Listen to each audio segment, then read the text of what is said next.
हाय दोस्तों, मैं मधुमंगल सिन्हा आप सबको फिर से स्वागत करता हूँ मेरे चैनल पे।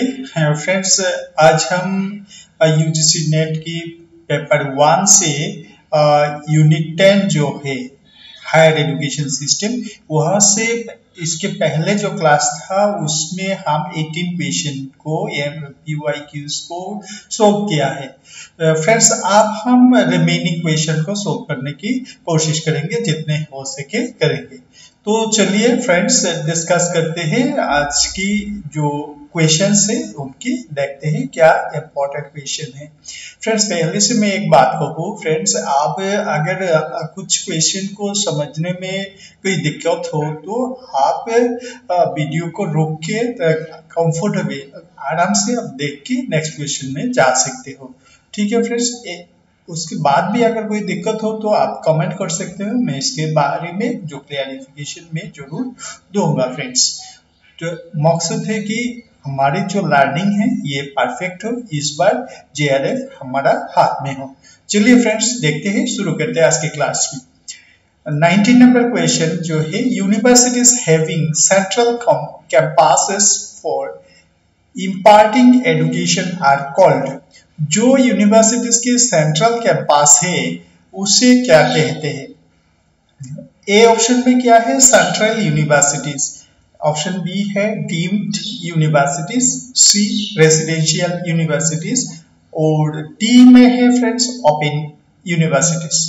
ठीक है फ्रेंड्स, समझ में आया होगा। तो आंसर देखते हैं। 19 की आंसर है central universities. Universities having central campuses for imparting education are called central university. जिनका सेंट्रल कैंपस है इससे हम, यूनिवर्सिटीज का सेंट्रल कैंपस है इससे हम क्या कहते हैं? सेंट्रल यूनिवर्सिटी कहते हैं। ठीक है फ्रेंड्स, चलिए नेक्स्ट क्वेश्चन पे देखिए। The headquarter of Mahatma Gandhi अंतरराष्ट्रीय हिंदी विश्वविद्यालय is situated in। headquarter of महात्मा गांधी अंतरराष्ट्रीय विश्वविद्यालय is situated है। जो अंतरराष्ट्रीय हिंदी विश्वविद्यालय का जो हेडक्वार्टर है ये कहाँ है? ठीक है फ्रेंड्स, आंसर ऑप्शन है A Sevagram, number B New Delhi, number C Wardha, number D Ahmedabad. ठीक है फ्रेंड्स, इसमें से क्या होगा आंसर? चलिए देखते हैं। 20 number answer, the headquarter of Mahatma Gandhi अंतरराष्ट्रीय हिंदी विश्वविद्यालय इज सिचुएटेड इन वर्धा। ठीक है फ्रेंड्स, चलिए आप देखते हैं नेक्स्ट क्वेश्चन 21 क्वेश्चन जो है, match list 1 with list 2 and select the correct answer using codes given below. List 1 institutes, list 2 में है लोकेशंस, इंस्टीट्यूट्स कहाँ लोकेट है। ठीक है फ्रेंड्स, चलिए पहला ए सेंट्रल इंस्टीट्यूट ऑफ इंग्लिश। ठीक है फ्रेंड्स, दूसरी जो है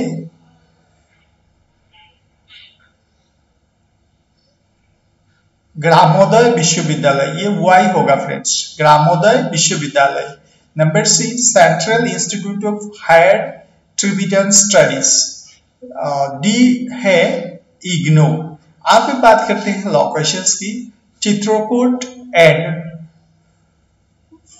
फॉरेन लैंग्वेज। नंबर 2 जो है हैदराबाद, नंबर 3 जो है न्यू दिल्ली, नंबर 4 है धर्मशाला। ठीक है फ्रेंड्स, चलिए आप मैच करते हैं answer. Central institute of English जो है friends, central institute of English and foreign language जो है ये फ्रेंड्स हैदराबाद में है। ठीक है friends, central institute of English and foreign language ये हैदराबाद में है। ग्रामोदय विश्वविद्यालय जो है ये चित्रकूट में है। ग्रामोदय विश्वविद्यालय जो है ये चित्रकूट में है। नेक्स्ट सी जो है central institute of higher Tibetan studies, ये है धर्मशाला में, Dharamshala. Central institute of higher Tibetan studies जो है ये धर्मशाला में है। नंबर डी इग्नो जो है, इग्नो का हेडक्वार्टर न्यू दिल्ली में है। ठीक है फ्रेंड्स, समझ में आया है। नेक्स्ट क्वेश्चन पे 22 the aim of vocationalisation of education, शिक्षा की वोकेशनलाइजेशन की क्या एम है? ए ऑप्शन में है preparing students for a vocation along with knowledge, शिक्षार्थी को नॉलेज के साथ वोकेशन की शिक्षा देना है। B converting liberal education into vocational education, जो लिबरल एजुकेशन है इससे कन्वर्ट करके क्या करना है, वोकेशनल एजुकेशन में लाना है। Number C giving more importance to vocational than general education, general education से ज्यादा वोकेशनल एजुकेशन पर इम्पोर्टेंस देना है। नंबर डी क्या है, making liberal education job oriented, जो हमारी एजुकेशन है फ्रेंड्स उसे क्या करना, जॉब ओरिएंटेड करना, एजुकेशन के बाद लर्नर्स को जॉब मिल जाए इसे कुछ व्यवस्थित करना। तो आंसर देखते हैं फ्रेंड्स, 22 नंबर आंसर क्या है, the aim of vocationalisation of education is, शिक्षा की वोकेशनलाइजेशन करने का जो एम है ये है नंबर डी है, making liberal education job oriented, हमारी जो शिक्षा है इससे जॉब ओरिएंटेड करना, शिक्षा के बाद लर्नर्स को कुछ रोजगार की सुविधाएं मिले उसकी व्यवस्थित करना है।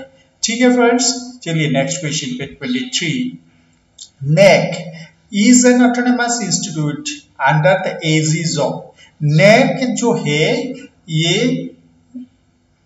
किसकी अंडर आते हैं, ICSSR, CSIR और AICTE, और डी ऑप्शन में है UGC।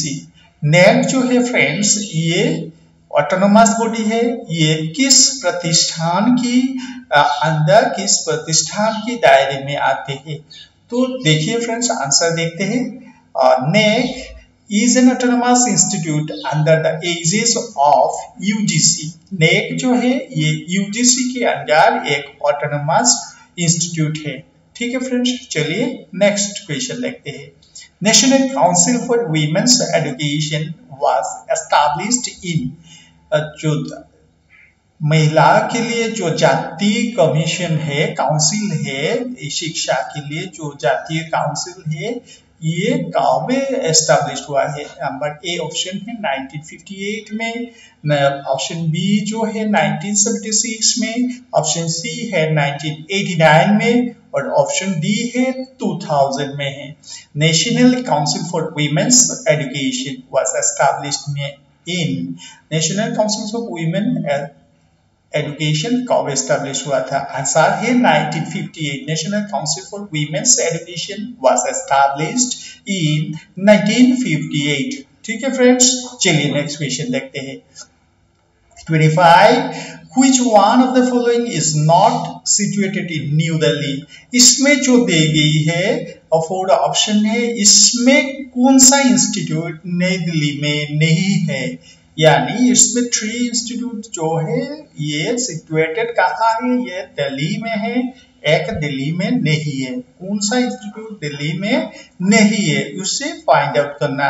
ठीक है, चलिए देखते हैं आंसर क्या है, और देखिए आंसर है D, Indian institute of advance studies जो है IIAS जो है ये शिमला हिमाचल प्रदेश में है, ये दिल्ली में नहीं है। Indian institute of advance studies Shimla में है, ये शिमला हिमाचल प्रदेश में है, ये दिल्ली में नहीं है। बाकी 3 इंस्टीट्यूट जो है Indian council of cultural relations ये दिल्ली में है, Indian council of scientific research ये भी दिल्ली में है, सी नंबर ऑप्शन जो national council of educational research and training ये भी फ्रेंड्स न्यू दिल्ली में है।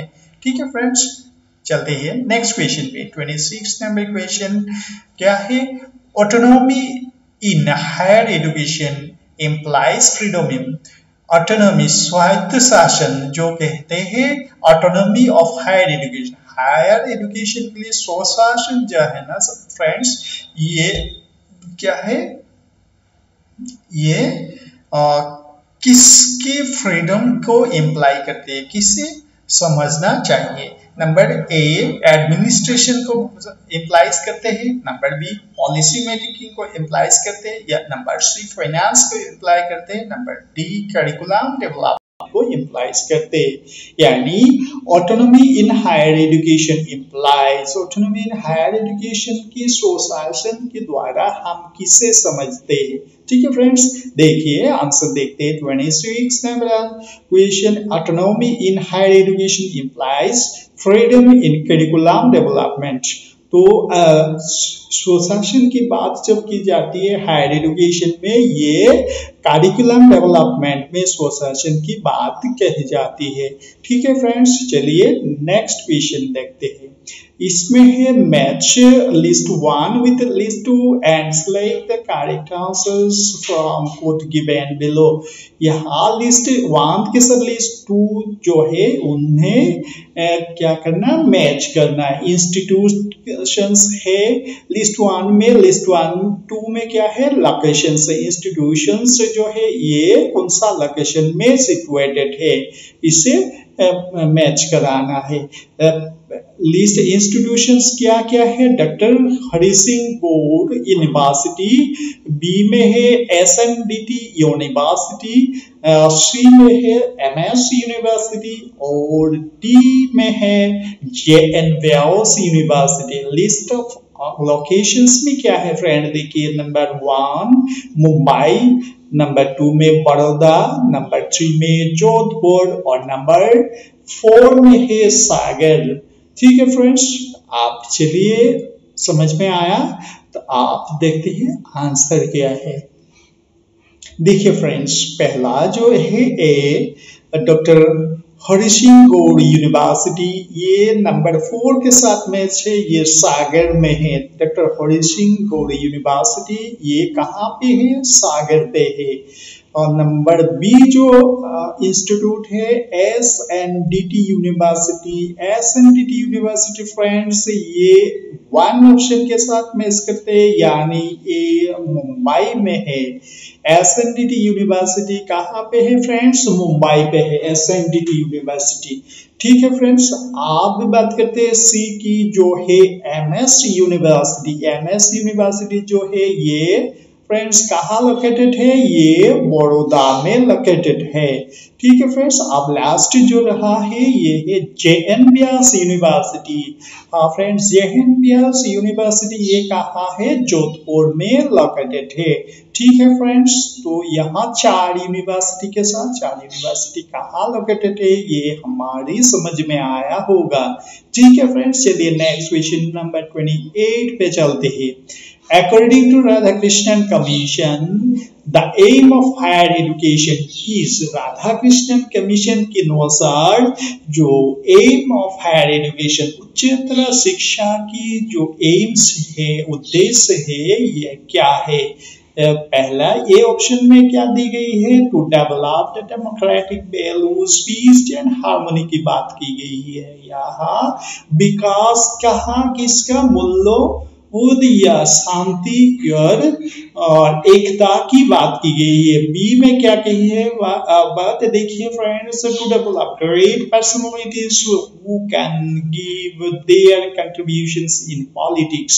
जो यहाँ डेवलप करने की बात की गई है फ्रेंड्स, उन पर्सनालिटी को, उन ग्रेट पर्सनालिटीज को जिनके द्वारा, जिनके अनुजोग, जिनके कंट्रीब्यूशन कहा पॉलिटिक्स में, एडमिनिस्ट्रेशन प्रशासन में, इंडस्ट्री और कॉमर्स में इनकी जो योगदान बहुत ही बढ़िया रहेगा। तो सी ऑप्शन में क्या कहा friends, both A and B के बाद कहा और डी ऑप्शन में नॉन ऑफ द किसी भी नहीं होगा। राधाकृष्णन कमीशन की हायर एजुकेशन की जो एम के बात की गई है या किसके साथ मैच करते हैं। ठीक है फ्रेंड्स, क्वेश्चन समझ में आया होगा, तो देखते हैं आंसर क्या है। 28 नंबर क्वेश्चन के आंसर देखिए फ्रेंड्स, ये जो है मैच करता है ए और बी के साथ। क्या है फ्रेंड्स, और एक बार पढ़ लेते हैं तो अंडरस्टैंडिंग हो जाएगा। According to Radhakrishnan commission, Radhakrishnan commission के अनुसार क्या है, the aim of higher education is, शिक्षा की जो एम है, उच्चतर शिक्षा की जो लक्ष्य है क्या, ए में के बताता है to develop the democratic values peace and harmony, जो कि गणतांत्रिक भावनाएं है, शांति की और एकता की जो भावनाएं है ये विकसित हो जाएगा उच्चतर शिक्षा से। और बी में बताता है फ्रेंड्स, देखिए टू डेवलप ग्रेट पर्सनैलिटीज, इसमें महान व्यक्तित्व को विकास करना है जिनके द्वारा क्या है हमारे पॉलिटिक्स में, हमारे राजनीति में, प्रशासन या एडमिनिस्ट्रेशन, इंडस्ट्री, शिल्पों और कॉमर्स में क्या है बहुत सारा फायदा मिलेगा। ठीक है फ्रेंड्स, तो इन जो क्वेश्चन है इसके आंसर ऑप्शन ए और बी रहा है। ठीक है फ्रेंड्स, आप चलते हैं नेक्स्ट क्वेश्चन में। 29 नंबर क्वेश्चन क्या है? The national museum at new Delhi is attach to, जो न्यू दिल्ली में नेशनल म्यूजियम है फ्रेंड्स वो किसके साथ अटैच है? ठीक है फ्रेंड्स, ऑप्शन पढ़ते हैं।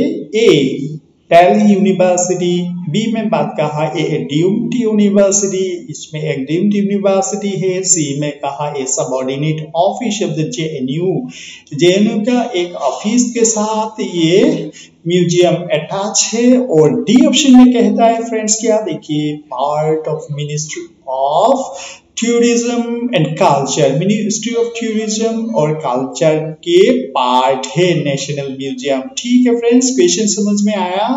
फिर एक बार कहूँ मैं, the national museum of new Delhi जो है, न्यू दिल्ली का नेशनल म्यूजियम जो है ये किसके साथ अटैच है यानी जुड़े हुए हैं? ठीक है फ्रेंड्स, चलिए आंसर देखते हैं।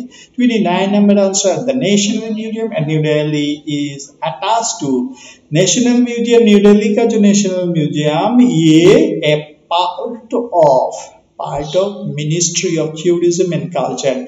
ये जो दिल्ली का नेशनल म्यूजियम है फ्रेंड्स ये part of ministry of tourism and culture की एक पार्ट है फ्रेंड्स। ठीक है फ्रेंड्स, याद रहेगा, हाँ याद रखना है, national museum at Delhi is attach to part of ministry of tourism and culture के साथ ये जुड़ा हुआ है। ठीक है फ्रेंड्स, चलते हैं नेक्स्ट क्वेश्चन में, क्वेश्चन नंबर 30।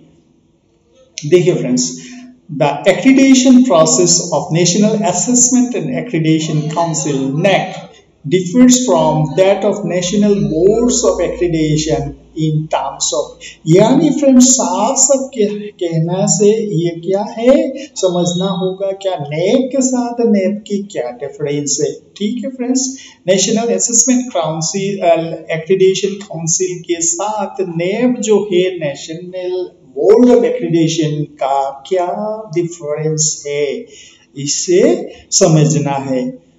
ठीक है फ्रेंड्स, द एक्रीडेशन प्रोसेस में इनकी जो एक्रीडेशन प्रोसेस है इसमें क्या डिफरेंस। ठीक है फ्रेंड्स, ऑप्शन देखते हैं। A option, discipline covered by both being the same, दोनों का जो डिसिप्लिन कवर करते हैं वो एक ही है, अलग नहीं है। There is duplication of efforts, ये क्या कहा, दोनों की, ऑप्शन ए ने कहा दोनों की जो कवर्ड एरिया है, डिसिप्लिन है वो सेम है, ये एक के डुप्लीकेट एफर्ट दूसरा है।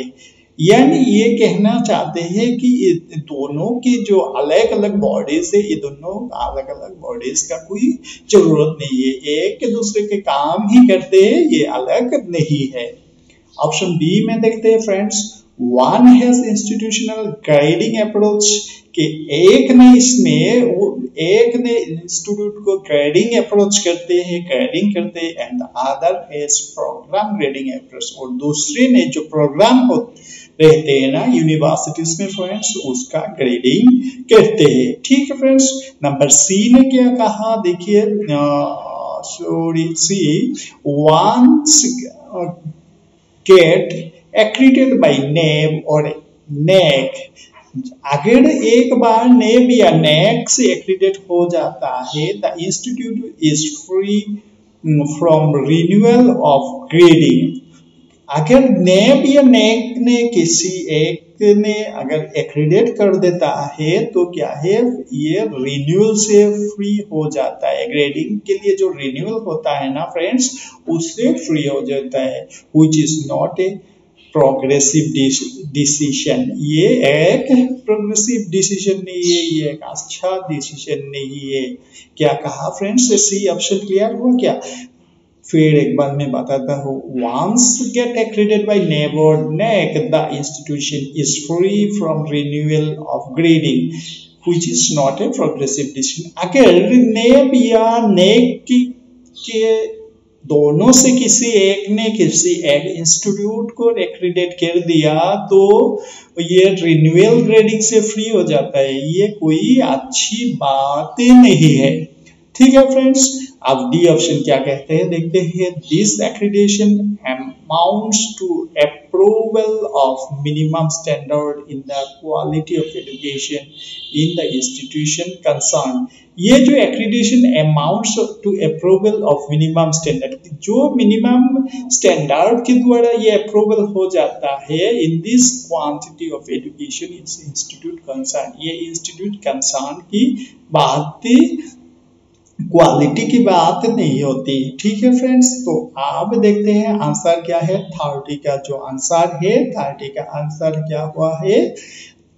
Once get accredited by NAB और NAC, अगर किसी एक ने NAB या NAC ने एक्रीडेट किया the institution free from renewal of grading, तो ये ग्रेडिंग से फ्री हो जाता है। जो बात ये प्रोग्रेसिव डिसीजन नहीं है। ठीक है फ्रेंड्स, चलिए नेक्स्ट क्वेश्चन पे देखते हैं। Election of rural and urban local bodies, जो रूरल और urban bodies are conducted and ultimately supervised by, जो इलेक्शन रूरल और अर्बन बॉडीज में होते हैं, यानी पीआरआई बॉडी या कॉर्पोरेशन या म्यूनिसिपैलिटीज का जो इलेक्शन है फ्रेंड्स, ये किसने सुपरवाइज करती है? ठीक है फ्रेंड्स, पहला ऑप्शन है election commission of India, Bharat की इलेक्शन कमीशन ने। सेकंड स्टेट इलेक्शन कमीशन, राज्य की election commission. C district collector and magistrate, यानी डीएम और कलेक्टर ने इसे देखभाल करते हैं। या डी ऑप्शन जो है कंसर्न रिटर्निंग ऑफिसर, जो इलेक्शन सेंटर से इनकी टाइम में जो रिटर्निंग ऑफिसर है उनकी वो है इसकी सुपरवाइजिंग अथॉरिटी। ठीक है फ्रेंड्स, तो आंसर देखते हैं। आंसर है फ्रेंड्स स्टेट इलेक्शन कमीशन की। फिर एक बार मैं कहूँ, election of rural and urban local bodies are conducted and ultimately supervised by state. Rural bodies का जो इलेक्शन होता है फ्रेंड्स, और अर्बन लोकल बॉडीज का जो इलेक्शन, इसे सुपरवाइज या देखभाल करती है स्टेट इलेक्शन कमीशन ने। ठीक है फ्रेंड्स, आज की जो डिस्कशन यहाँ तक है फ्रेंड्स। आप लोग जरूर इस वीडियो को दोबारा देखना, इसमें आपकी जो क्वेश्चन है इनके साथ आंसर की जो रिलेशन है याद में रहेगा, और इक्वेशन अगर एग्जाम में इक्वेशन आए तो अपने आंसर बनाने में देर नहीं होगा। ठीक है फ्रेंड्स, आज के वीडियो यहाँ खत्म करता हूँ। Please like, share and subscribe my channel. हम फिर मिलेंगे नेक्स्ट क्लास में, तब तक बहुत अच्छा रहिए। Bye bye.